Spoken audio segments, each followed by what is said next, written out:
जोरदार तालियां देश के माननीय रक्षा मंत्री जी के लिए।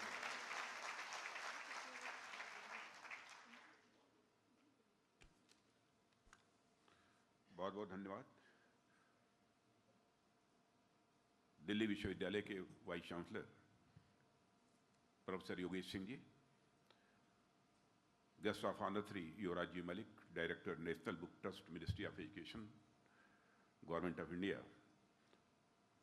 आदरणीय Ajay Shoori ji, general secretary DAV management committee, और इस कॉलेज की प्रिंसिपल प्रोफेसर रमा जी, और miss Alka Kakkar, vice principal Hansraj college, doctor Romila Rawat Bisht, convener of the programme, and doctor Prabhanshu Ojha, convener of the programme, और इस सभागार में मौजूद मेरे सभी सम्मानित शिक्षकगण व मेरे प्रिय छात्रों, सबसे पहले तो इस हंसराज कॉलेज के प्रांगण में उपस्थित आप सभी शिक्षकगण, छात्रों को शिक्षक दिवस के अवसर पर मैं ढेर सारी हार्दिक शुभकामनाएं देता हूं। मैं स्वयं भी एक शिक्षक रहा हूं और ऐसे में आज यदि आप लोगों के बीच यहां पर मैं आया हूं तो रक्षा मंत्री के रूप में नहीं आया हूं, बल्कि मैं एक शिक्षक के रूप में आप सबके बीच यहां पर आया हूं। शिक्षक दिवस पर मैं पूर्व राष्ट्रपति डॉक्टर सर्वपल्ली राधाकृष्णन जी को अपनी तरफ से भी श्रद्धांजलि अर्पित करता हूं। और आप जानते हैं श्री राधाकृष्णन जी एक बहुआयामी प्रतिभा के धनी व्यक्ति थे। हम सब उन्हें भारत के राष्ट्रपति के तौर पर एक राजनीतिक व्यक्ति के रूप में तो जानते ही हैं, लेकिन राजनीति के अलावा उन्होंने शिक्षा के क्षेत्र में और दर्शन शास्त्र के क्षेत्र में एक मेजर कंट्रीब्यूशन दिया है। और मैं मानता हूं कि दर्शन शास्त्र के शिक्षक के रूप में उन्होंने सिर्फ देश में ही नहीं बल्कि देश के बाहर भी अपना लोहा मनवाया है। जब वह भारत के राष्ट्रपति बने तो वह कोई साधारण क्षण नहीं था। वह समय इसलिए असाधारण था क्योंकि पहली बार फिलॉसफी, दर्शन शास्त्र का कोई शिक्षक इतने बड़े पद पर पहुंचा था, पहली बार यह हुआ था। और यूरोप के बहुत बड़े दार्शनिक, जिनका नाम आप लोगों ने सुना होगा, प्लेटो, उन्होंने दार्शनिकों को राजा बनना चाहिए, यह बात प्लेटो ने कही थी। यूरोप का तो मुझे नहीं मालूम है कि क्या हुआ, लेकिन भारत में एक दर्शन शास्त्री इस भारत के सर्वोच्च शिखर पर पहुंच गया और वह शख्सियत थी सर्वपल्ली डॉक्टर राधाकृष्णन जी। साथियों, भारत भूमि यह ऋषियों की भूमि है, रही ही नहीं है, आज भी मैं मानता हूं। अब इस पर मैं चर्चा करूंगा तो बात बहुत दूर तक जाएगी, इसलिए इसको यहीं ड्रॉप करता हूं। लेकिन इन्हीं ऋषियों ने हमारी ज्ञान परंपरा से इस देश में गुरुकुल पद्धति की शुरुआत की थी, और एक ऐसे गुरुकुल पद्धति जिसमें इस राष्ट्र का नेतृत्व करने वाले युवाओं को तैयार किया जाता था, जिसने सदैव राज सत्ताओं का मार्गदर्शन किया। हमारे यहाँ गुरुओं और विद्वानों का स्थान राजा के स्थान से बराबर ऊपर माना गया है, क्योंकि शिक्षा के इस मंदिर के पुजारी अर्थात गुरु से ही राष्ट्र व संस्कृति दोनों का यह भविष्य तय होता है। स्वरे से पूज्यते राजा, विद्वान सर्वत्र पूज्यते, जैसा कथन गुरुओं और विद्वानों की व्यापक स्वीकृति और सम्मान का ही यह प्रतीक है, यह मैं मानता हूं। साथियों, हमारे शास्त्रों में तो यहां तक कहा गया है कि यस्य नास्ति गुरोः कृपा तस्य विश्वस्य निवर्तनम, अर्थात जिसके पास गुरु की कृपा नहीं है उसके लिए संसार में कुछ भी नहीं है। और यह बात मैं विश्वविद्यालय में जो कुछ भी सारी गतिविधियां होती हैं जिसे छात्र राजनीति कहा जाता है उसमें भी मैं रहा हूं, लेकिन कभी भी अपने जीवन में मैंने शिक्षकों के प्रति अपनी मर्यादा नहीं तोड़ी है, और इसीलिए मैं बात आपसे कह रहा हूं। और मैं मानता हूं कि जिनके ऊपर गुरु की कृपा नहीं है उसके पास कुछ नहीं है। लोग ये कहते हैं कि गुरु का कृत्य कैसा है, गुरु कैसा है, यह मत देखो। गुरु क्या बोलता है, गुरु आपको क्या उपदेश देता है, इस पर आपको विचार करना चाहिए, और जो अनुकरणीय है उसका अनुकरण भी करना चाहिए।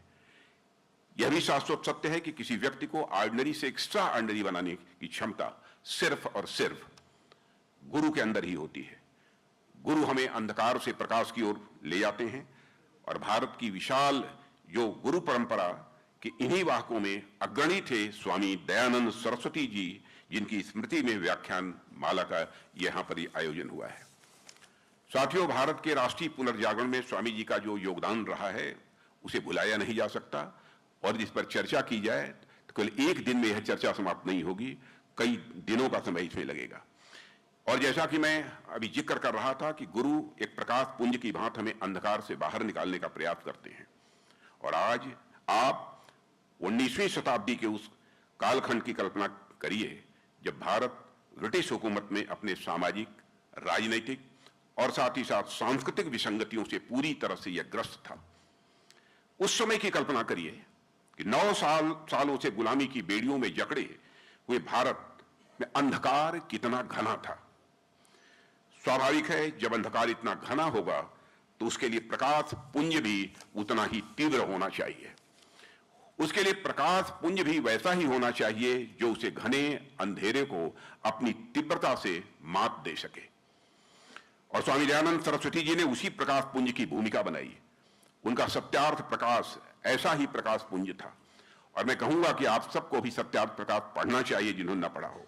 और इस सत्य प्रकाश जिसकी आभा आज तक भारतीय समाज में पूरी तरह से परिव्याप्त है। स्वामी दयानंद सरस्वती उन गुरुओं में थे जिन्होंने भारत के पुनर्जागरण का शंखनाद किया था। भारतीय पुनर्जागरण की उसी प्रक्रिया में स्वामी दयानंद सरस्वती से प्रभावित होकर ही महात्मा हंसराज जी ने समाज सेवा को अपने जीवन का एक बहुत बड़ा लक्ष्य बनाया था। साथियों, देश के युवाओं को महर्षि दयानंद सरस्वती द्वारा प्रतिपादित वैदिक शिक्षा में शिक्षित करने के लिए उन्होंने देश में कई डीएवी स्कूल्स की भी स्थापना की थी और दिल्ली में आज हंसराज कॉलेज उसी महान परंपरा का अनुकरण करते हुए जिस तरह से विद्यार्थियों में चरित्र निर्माण व उनके जीवन को दिशा देने का कार्य कर रहा है वह निश्चित रूप से स्वामी दयानंद सरस्वती और महात्मा हंसराज जी के जीवन मूल्यों का ही यह प्रतिबिंब है। और मैं समझता हूं कि यदि दिल्ली विश्वविद्यालय भारतीय उच्च शिक्षा जगत का एक मुकुट है, दिल्ली विश्वविद्यालय यदि भारतीय शिक्षा जगत का एक मुकुट है तो हंसराज कॉलेज उस मुकुट में एक मणि के समान है। और साथियों, यह जो मैं स्पीच तैयार किया हूं उससे नहीं बोल रहा हूं, यह बात मैं बोल रहा हूं हृदय से बोल रहा हूं, क्योंकि ज्यों ही मैं इस सभागार में प्रवेश किया, क्या इस कॉलेज के प्रीमाइस में ज्यों ही मैं प्रवेश किया, मुझे कुछ डिफरेंट वाइब्रेशन इस कॉलेज में मुझे महसूस हुआ, इसलिए मैंने यह बात कही। और मुझे आज बिल्कुल आने की स्थिति में मैं नहीं था, स्वास्थ्य इजाजत नहीं दे रहा था, लेकिन संकल्प लिया मैंने कि मैं शिक्षक हूं, शिक्षक दिवस है, महर्षि दयानंद जी सरस्वती के स्मृति में कार्यक्रम है, इसलिए चाहे जो कुछ भी हो जाए मैं निश्चित रूप से कार्यक्रम में शिरकत करूंगा। साथियों, जिस समय स्वामी दयानंद जी सरस्वती ने भारतीय समाज में वेदों के प्रति या अपने प्राचीन ज्ञान विज्ञान के प्रति चेतना जागृत करने का उन्होंने कार्य किया और जिस समय महात्मा हंसराज जी ने डीएवी स्कूल्स के माध्यम से स्वामी जी की शिक्षा को जन जन तक पहुंचाने का प्रण लिया, वह एक बहुत ही विपरीत समय था। वह एक ऐसा समय था जिसमें भारत गुलामी की बेड़ियों से पूरी तरह से जकड़ा हुआ था, साथ ही साथ भारत की महान ज्ञान परंपरा को भी दोयम दर्जे का समझा जाता था। आप सब तो यह जानते ही होंगे कि कैसे मैकाले ने यह कहकर भारतीय प्राच्य विद्या का अपमान किया था कि एक अच्छे यूरोपीय पुस्तकालय की केवल एक शेल्फ समूचे भारतीय साहित्य के बराबर है। इस तरीके से अपमान किया था लॉर्ड मैकाले ने। ऐसा कहकर उसने भारतीयों के मन में अपनी प्राचीन विद्या के प्रति, यहां के रहने भारतवासियों के मन में ही अपनी विद्या के प्रति, अपने ज्ञान के प्रति एक भ्रम पैदा करने की कोशिश की थी। यदि उस समय इस भ्रांति को इन महान शिक्षाविदों द्वारा तोड़ा न जाता तो यह भ्रांति देशवासियों के मन में बैठ जाती है। और भ्रांतियों की एक बुरी बात यह होती है कि यदि उन पर समय रहते प्रहार न किया गया है तो एक समय के बाद उन्हें सत्य लोग मान लेते हैं। और मैं कहता हूं कि बहुत लंबे समय तक भारत में कुछ लोग ऐसे थे जो इसको सत्य मानते थे, लेकिन आज वह भ्रम धीरे धीरे टूट रहा है। और स्वामी दयानंद सरस्वती जी और महात्मा हंसराज ने आर्य समाज और डीएवी कॉलेज के माध्यम से न सिर्फ इस भ्रांति पर प्रहार किया है, बल्कि हमारा राष्ट्रीय वह सांस्कृतिक जो आत्मविश्वास है उसको भी लौटाया है इन दोनों महापुरुषों ने। साथियों, अब तक मैंने भारतीय ज्ञान परंपरा और उसमें गुरु के महत्व पर आपसे चर्चा की है। यह मैं बोल रहा हूं क्योंकि मुझे विषय दिया गया था, इसलिए अपने को विषय तक ही मैं सीमित कर रहा हूं, उसके बियॉन्ड नहीं जा रहा हूं। अब मैं आपसे शिक्षा और प्रशिक्षण पर भी कुछ बातें यहां पर करना चाहूंगा। मेरे विचार में शिक्षा के 3 पिलर्स होते हैं। पहला शिक्षक, इसके बारे में मैंने आपसे भी बात की है। दूसरा शिक्षार्थी, जैसे आप सब हैं जो शिक्षा ग्रहण कर रहे हैं। तीसरा शिक्षा के ट्रांसमिशन का माध्यम, जो मूलतः पुस्तकें होती हैं, जिस बुक ट्रस्ट के हमारे यहां पर बैठे हुए हैं चेयरमैन हमारे मलिक जी, युवराज जी। साथियों, किताबें ज्ञान का महत्वपूर्ण माध्यम होती हैं और किताबों के माध्यम से पीढ़ी दर पीढ़ी ज्ञान का हस्तांतरण भी होता है। इसलिए किताबों का छपना मानव इतिहास की सबसे क्रांतिकारी घटनाओं में से एक मानी गई है। आप प्राचीन इतिहास के पन्नों को पलट कर देखिए तो ये सारी जो क्रांतिकारी घटनाएं रही हैं इतिहास की, उनमें से यह प्रमुख मानी गई है। जब प्रिंटिंग प्रेस की शुरुआत गुटेनबर्ग ने की थी तो उससे यूरोप के पुनर्जागरण को और बल मिला था। और भारतीय स्वतंत्रता संग्राम के दौरान भी अनेक किताबों व पत्रिकाओं ने स्वतंत्रता संग्राम को गति दी थी, स्वतंत्रता संग्राम को एक धार देने का काम किया था। एक प्रसिद्ध अमेरिकी साहित्यकार बारबरा टचमैन तो यह भी कहती हैं कि books are the carriers of civilisation, books are the carriers of the civilisation, without books history is silent, literature is dumb, science is crippled throughout and speculation at a standstill. अर्थात पुस्तकें सभ्यता की यह वाहक होती हैं। पुस्तकों के बिना इतिहास मौन है, साहित्य गूंगा है, विज्ञान पंगु है, विचार और अटकलें रुकी हुई हैं। पुस्तकों के बिना सभ्यता का विकास ही असंभव होता है। साथियों, जो किताबें पहले भोजपत्रों पर लिखी जाती थीं, उन किताबों ने आज एक बहुत लंबी यात्रा तय की है और उन भोजपत्रों से निकलकर आपके बुक सेल्फ से होते हुए आपके मोबाइल तक में इन्होंने जगह बना ली है। किताब भी हमारे लिए गुरु के समान है। और भारत की बात यदि मैं करूं तो हम देखते हैं कि वेदों, उपनिषदों और प्राचीन शास्त्रों ने किस प्रकार से पुस्तकों के रूप में भारतीय संस्कृति रूपी रथ के लिए एक सारथी की भूमिका निभाई है।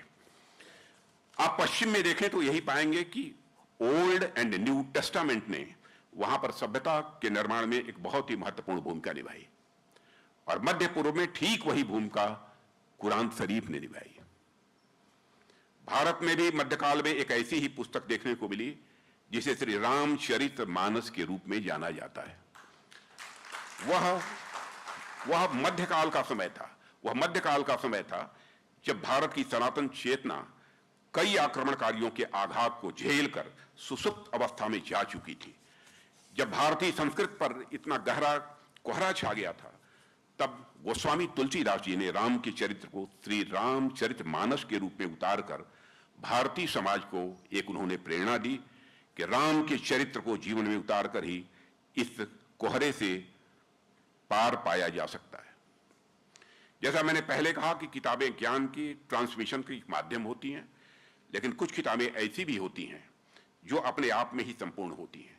यह किसी नॉलेज ट्रांसमिशन का माध्यम भरी नहीं होती हैं, बल्कि नॉलेज का यह सोर्स भी होती हैं। वह सभ्यताओं के उद्गम का आधार होती हैं। सभ्यताओं की यात्रा उन पुस्तकों के इर्द गिर्द होती है और आप में से शायद कई लोग समझ गए होंगे कि मैं वेदों की बात कर रहा हूं। आप में से कई लोग इतिहास व दर्शन शास्त्र में रुचि रखते होंगे, ऐसा मैं मानता हूं। तो जानते होंगे कि वेद शब्द संस्कृत के मूल धातु विद शब्द से बना हुआ है, जिसका अर्थ होता है जानना। कई लोग वेद को अपौरुषेय व देवकृत भी मानते हैं, जिसका अर्थ हुआ कि वेदों को किसी पुरुष या देवता द्वारा लिखा नहीं गया है, बल्कि यह श्रुति या स्मृति के माध्यम से सुनाए ज्ञान पर पूरी तरह से आधारित है। साथियों, आजकल तो किताबें पीडीएफ के रूप में भी आ जाती हैं। आज किताबों का स्वरूप कंप्यूटर के बाइट्स या फिर कहें तो मदरबोर्ड के इलेक्ट्रिक सिग्नल हैं, लेकिन किताबों का एक दूसरा स्वरूप पन्नों पर स्याही के रूप में भी हमको मिलता है, जिससे एक प्रकार का अंतरंग रिश्ता स्वाभाविक रूप से हुआ करता था। कई लोगों को तो कागजी किताबों की खुशबू से एक अलग किस्म का लगाव होता था। उसे थोड़ा सा और पहले जाएं तो किताबें भोजपत्रों पर लिखी जाती थीं। अगर कागज पर लिखी हुई किताबों पर अपनापन नजर आता था तो भोजपत्र व बेल पत्रों पर लिखी हुई किताबों में एक समाज की तपस्या नजर आती थी। साथियों, जहां ऋषि और मुनियों ने समाज के ज्ञान को संजोकर रखने के लिए उसे भोजपत्रों पर उतारने का काम किया, वह समय था जब किताबों की दूसरी कॉपी बनाने में सालों साल लग जाया करते थे। लेकिन उन किताबों से भी पहले ओरल ट्रेडिशन होने के नाते वेद हमारे समाज के मस्तिष्क में थे, हमारी आस्था में थे। कई वर्षों की श्रवण परंपरा से वेद भारतीय समाज की आत्मा में रच बस गए थे। साथियों, ये वेद ही थे जिन्होंने न सिर्फ ज्ञान के प्रकाश पुंज के रूप में काम किया है, बल्कि विधि विधान और सामाजिक नियमों के रूप भी भारत की संस्कृति का इन्हीं वेदों ने ही मार्गदर्शन किया है। वेदों में धार्मिक और आध्यात्मिक ज्ञान के साथ साथ भौतिक व सामाजिक ज्ञान भी था कि समाज किस प्रकार के नियमों से संचालित होगा तथा किस प्रकार के नियमों का पालन करेगा, भौतिक वस्तुओं का भी कैसे उपभोग किया जा सकता है। इन सब सारी चीजों का ज्ञान हमको वेदों में प्राप्त होता है। हम सभी बोलचाल की भाषा में यह कहते रहते हैं साथियों कि भारत की संस्कृति बहुत पुरानी है और इस संस्कृति पर न जाने कितने आक्रमण हुए, फिर भी हम पूरे गर्व के साथ आज भी सरवाइव कर रहे हैं। लेकिन क्या कभी हमने यह सोचा है कि इस संस्कृति का आधार क्या है? आखिर इतनी विशाल संस्कृति यह विकसित कैसे हुई है? जब हम इन प्रश्नों की गहराई में उतरते हैं तो हमें इसका आभास होता है कि जिसे हम भारतीय संस्कृति के नाम से जानते हैं, उसका आधार हमें वेदों द्वारा निर्धारित सामाजिक नियमों व सांस्कृतिक विधानों में मिलता है, वेदों में वर्णित विज्ञान गणित आदि में मिलता है। इसी प्रकार और दृष्टियों से भी वेदों का महत्व देखा जा सकता है साथियों। उदाहरण के लिए वेद बहुत सारी गणितीय अवधारणाओं का भी उल्लेख करते हैं, इसलिए यह माना जा सकता है कि एक विज्ञान के रूप में गणित भी वैदिक काल में अस्तित्व में आया था। आप शुल्ब सूत्र का उदाहरण देख सकते हैं, जिसने पाइथागोरस थ्योरम के आने से कहीं बहुत पहले ज्योमेट्री के दृष्टिकोण को पूरी दुनिया के सम्मुख पेश कर दिया था। वेद साथियों यह ज्ञान का भंडार है और इस देश में सैकड़ों वर्षों की गुलामी और पश्चिमी प्रभाव ने वेद को नकारने का बराबर काम किया है। ऋग्वेद में लिखा है, अत्राह गोरमन्वत नाम तबस्तुरपीच्यम इत्था चंद्रमसो गृहे। इसका अर्थ है कि चंद्रमा के पास अपनी रोशनी नहीं है बल्कि सूर्य से रोशनी लेता है। यह बात ऋग्वेद में लिखी है, जिसकी खोज वैज्ञानिकों ने बहुत बाद में जाकर की थी। यह है भारतीय ज्ञान वेदों में। मोशन ऑफ अर्थ से लेकर ग्रेविटेशनल फोर्स से जुड़े ये सारे तथ्य यदि कहीं पर पाए जाते हैं तो ऋग्वेद में पाए जाते हैं। वैदिक मैथमेटिक्स वेदों का विश्व प्रगति में योगदान का एक और उदाहरण है। वैदिक मैथमेटिक्स का वर्ल्ड प्रोग्रेस में बहुत बड़ा योगदान है, जिसकी प्रासंगिकता, जिसका रेलेवेंस मैं मानता हूं कि आज भी बनी हुई है। साथियों, वैदिक संस्कृत की मदद से जो मैथमेटिक्स में प्रोग्रेस हुई, उसके बिना आधुनिक युग के बहुत से आविष्कार किसी भी सूरत में मुमकिन नहीं थे। पूरे विश्व में गिनती करना तब सरल हुआ जब भारतीय अंकों से पूरी दुनिया का परिचय हुआ। दुनिया को नहीं मालूम था अंकों के बारे में। उसे वे अरबिक नंबर बोलते थे, क्योंकि उनके यहां यह जो पहुंचा था वह अरब के रास्ते से पहुंचा था, इसलिए उसको अरबिक नंबर बोलते थे। जबकि अरबी लोग इन नंबर्स को भारतीय कहकर पुकारते थे और वे कहते थे कि यह अल अरकान अल हिंदू हैं, और मैथ को हिंदी सत्य यानी इंडियन आर्ट कहकर वह बुलाते थे।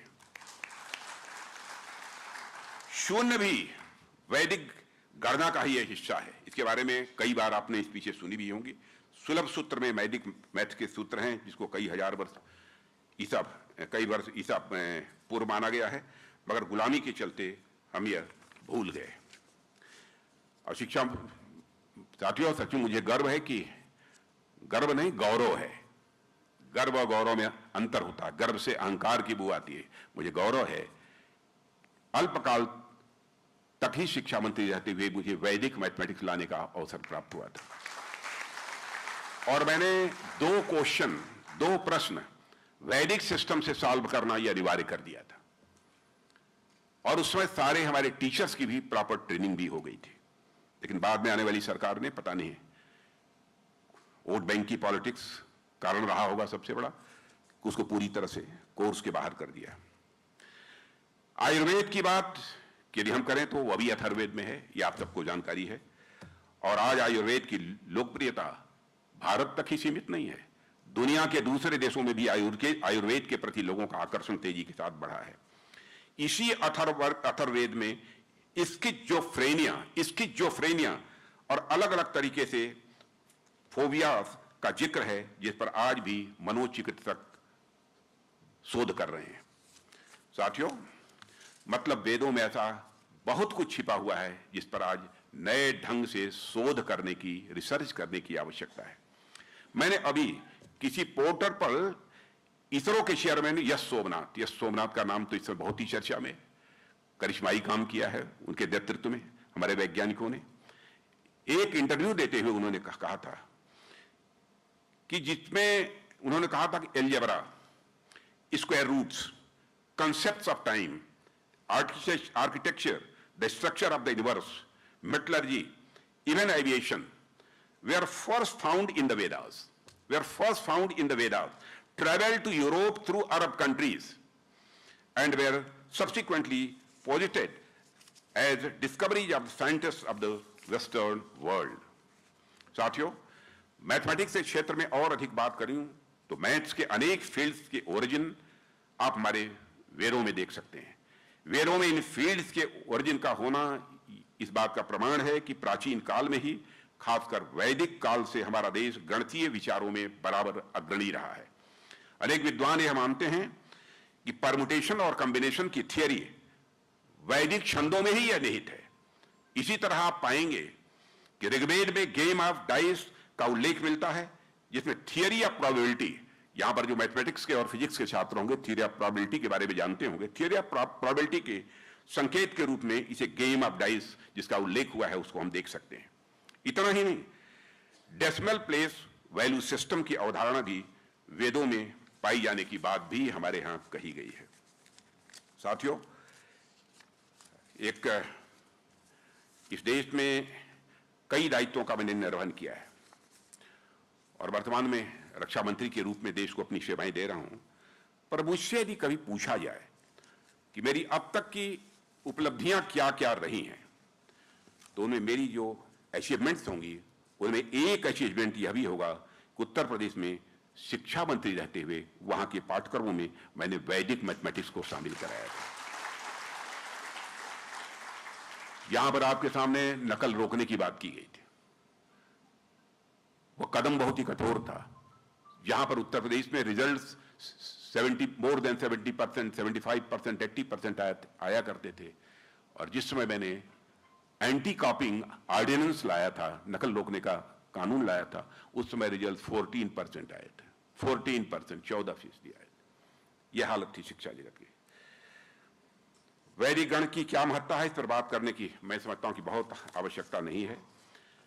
वैदिक मैथमेटिक्स तो आज लंदन स्कूल ऑफ इकोनॉमिक्स में भी पढ़ाई जाती है, लेकिन दुर्भाग्य है कि भारत में जिस प्रकार से इस पर की शिक्षा दी जानी चाहिए, मैं तो वाइस चांसलर साहब से कहूंगा, डॉक्टर योगेश सिंह जी से, कृपया इस दृष्टि से वो पहल करें कि दिल्ली विश्वविद्यालय में भी इसे प्रारंभ किया जाए।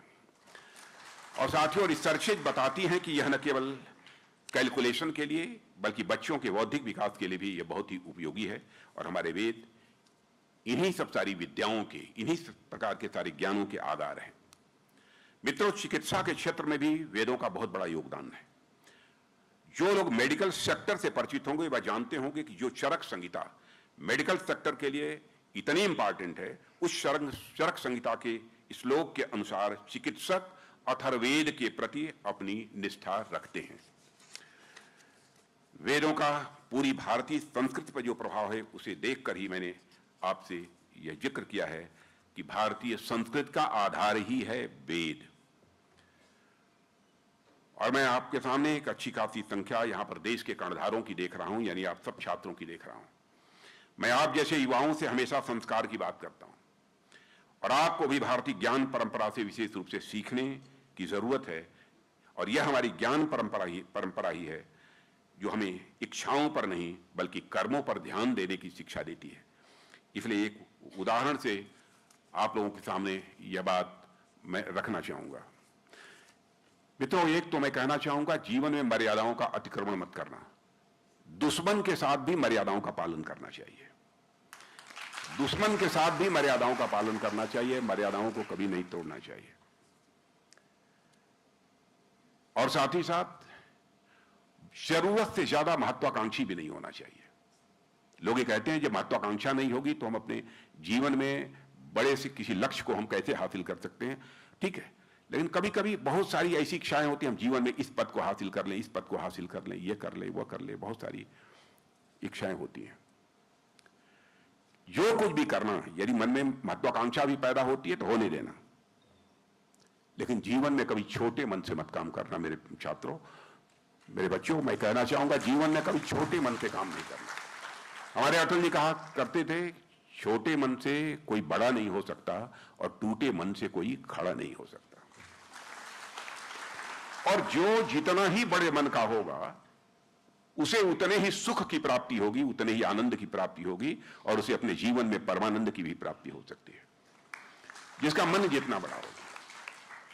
मैथमेटिकल इक्वेशन में जिसे कहना हो तो मैं कह सकता हूं कि circumference of man is directly proportional to the magnitude of sukh. Circumference of man is directly proportional to the magnitude of anand. Circumference of man is directly proportional to the parmanand. और कुछ मैथमेटिक्स के माध्यम से कुछ उदाहरण मैं और बहुत सारे आपको मैं देता, लेकिन अब बात लंबी हो जाएगी, इसलिए यहीं पर इस बात को रोकते हुए वेदों की ऋचाओं के संबंध में मैं जरूर कहना चाहूंगा। इसमें ज्ञान मित्रों अनंत ज्ञान निहित है और वेदों की शिक्षाएं सिर्फ मानव के लिए ही नहीं बल्कि सृष्टि के समस्त जीवधारियों के लिए भी उपयोगी हैं। इसीलिए तो हमारे यहां कहा गया है, इसीलिए तो हमारे ऋषियों और मनीषियों ने कहा, यद पिंडे तद ब्रह्मांडे, जो पिंड में है वही ब्रह्मांड में है, जो जड़ में है वही चेतन में है, जो सूक्ष्म में है वही विवर्त में है, जो मेरे में है वही तेरे में है। इसी ज्ञान के कारण का यहां मैं समस्त जीवधारियों का उल्लेख इसलिए कर रहा हूं क्योंकि वेदों में मानव के कल्याण की बात तो है ही, साथ ही साथ प्रकृति के हर तत्व को वेदों में एक देवता के रूप में देखा गया है। आपको दुनिया में शायद ही ऐसी कोई संस्कृति मिले जिसमें वृक्षों, नदियों, पहाड़ों, यहां तक कि जीव जंतुओं में भी हम देवता का वास देखते हैं। क्या है हमारा भारत? यानी जिसमें माताएं अपने किचन में बैठकर आटा गूंथती हैं, चींटी गुजरती है, थाली से आटा निकालकर उसके सामने डाल देती हैं, उस चींटी के भी दीर्घजीवी होने की कामना करती हैं। और इतना ही नहीं, नाग पंचमी के दिन क्या है हमारा भारत, कैसे बड़े मन के हमारे भारतवासी हैं कि जिस काले नाग के काट लेने के बाद मरने की पक्की गारंटी होती है, उसको भी गाय का शुद्ध दूध पिलाकर उसके दीर्घजीवी होने की कामना करते हैं। यह है हमारा भारत। एक कुटुंब की भावना हमारे यहां रही है। दुनिया के अन्य किसी देश ने वसुधैव कुटुंबकम का संदेश नहीं दिया है। द होल वर्ल्ड ये फैमिली है। यह मैसेज यदि कहीं से गया है तो केवल और केवल भारत देश की धरती से गया है।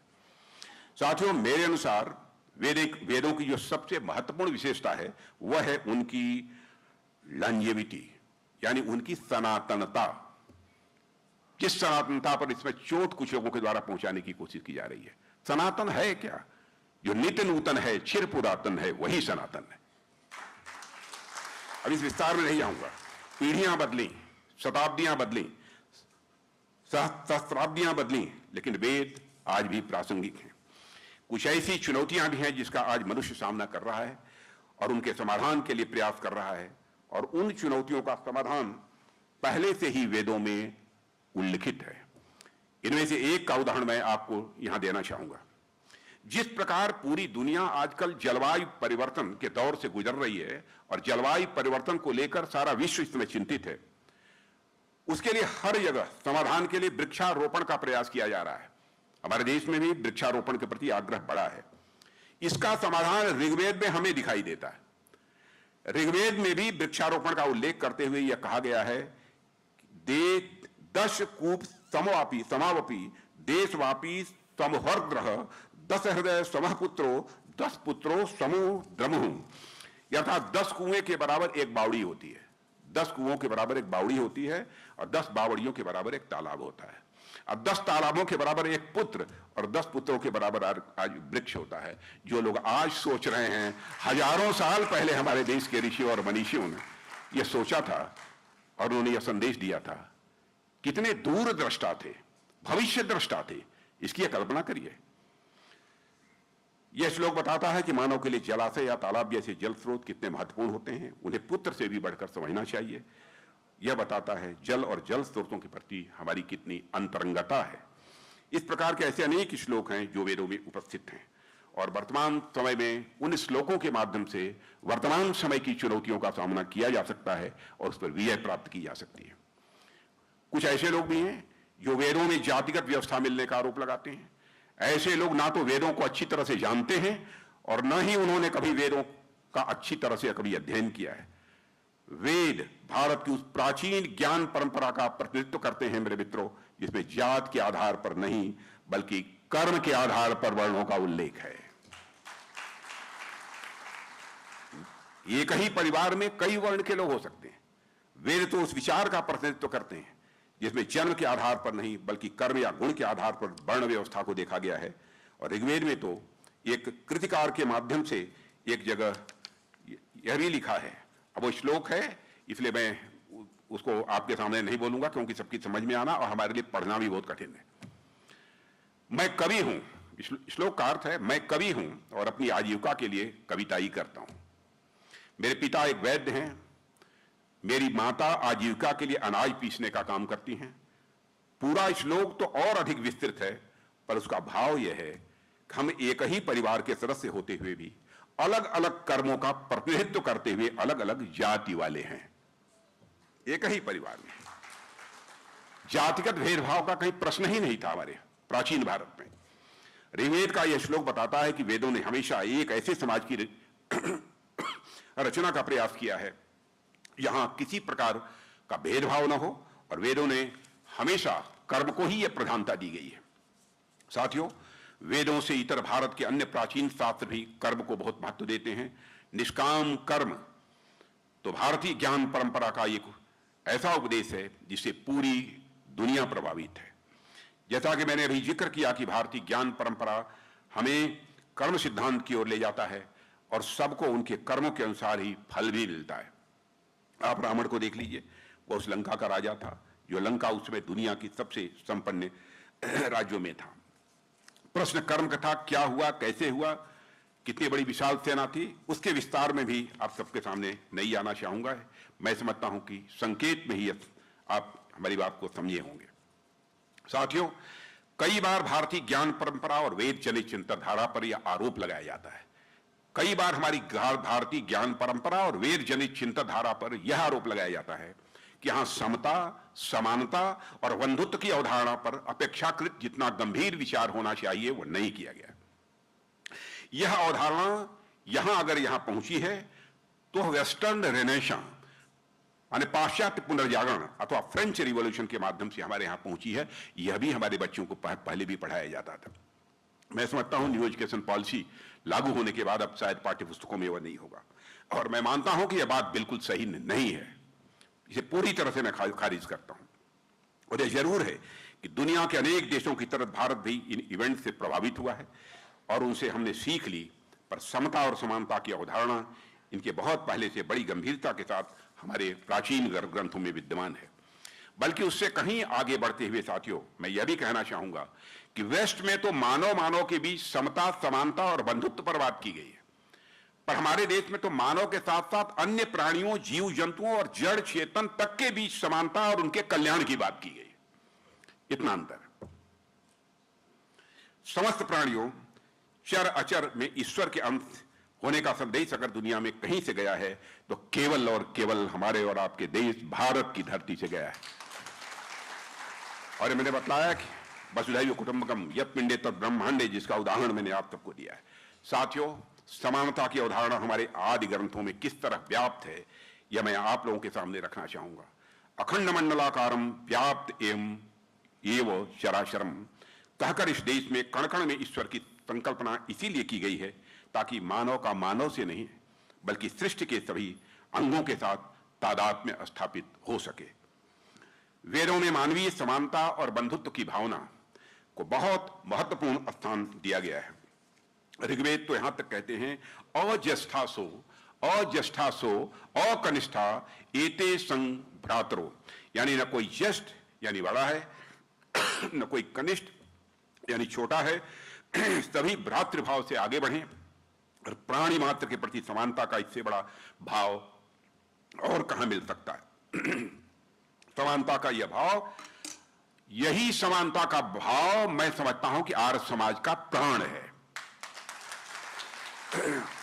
और इसी प्रकार डेमोक्रेसी की यदि बात करें,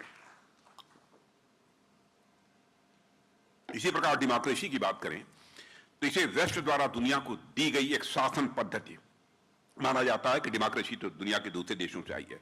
पर हम वेदों के अध्ययन करें तो पाएंगे कि वहां पर हमें इसके मूल ही दिखाई नहीं देती हैं, लेकिन उस समय भी किस प्रकार की लोकतांत्रिक व्यवस्था, हेल्दी डेमोक्रेसी इसे कहते हैं, उस समय थी, इसकी कोई कल्पना नहीं कर सकता है। वैदिक काल में भी हमें सभा समिति जैसी व्यवस्थाएं देखने को मिलती थीं, जो मूलतः आधुनिक लोकतांत्रिक व्यवस्था की ही एक स्वरूप थी। ये समाज विशेष की रिप्रेजेंटेटिव बॉडीज हुआ करती थीं। अथर्ववेद में सभा और समिति को प्रजापति की दो पुत्रियां कहा गया है, और ये संस्थाएं राजा की गतिविधियों पर ध्यान रखती थी। राजा के ऊपर भी नियंत्रण रखने की हमारे यहां व्यवस्था है, और शासक अथवा राजा समिति की बैठकों में भाग लेता था, और समिति में राज्य की समस्याओं पर वाद विवाद भी होता था। और इस प्रकार डेमोक्रेसी के सूत्र भी हमें वेदों में पूरी तरह से दिखाई देते हैं। साथियों, नारी मुक्त की बात की जाती है।